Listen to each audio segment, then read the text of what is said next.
কি করছো তুমি? এখন তুমি ব্রেড খাচ্ছ, ভাত খাবে না? তোমার হাতে এটা কি? বাবেলস। ও, এটা কখন কে দিয়েছে? কেনে? মামা। আর ওইটা কি? ওইটা কে দিয়েছে? মামি। মামি দিয়েছে? তুমি মামিকে থ্যাংক ইউ বলেছিলে? হ্যাঁ। তোমাকে খুব প্রিটি লাগছে আজকে।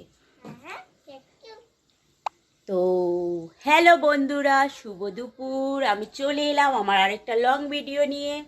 তো আজকে এখন আমার রান্না হচ্ছে, যেহেতু বর মর্নিং শিফটে ডিউটি গেছিল, তাই আজকে আমার সব কিছুতেই লেট হচ্ছে, মানে ঘরের কাজকর্ম করে নিয়েছি। এখন রান্না করব, মামি মিলে খাবো। এই যে আজকে আমার দুপুরের মেনুতে আছে, এই যে দেখো সয়াবিন আলুর তরকারি হয়েই গেছে বলতে পারো। এই যে এখন আর একটু বাকি রয়েছে। আর এখানে আছে আমার মেয়ের জন্য মাছের তেল ভাজা, যেটা আমিও খেতে ভালোবাসি, আমিও খাবো, মেয়ের জন্য শুধু নয়।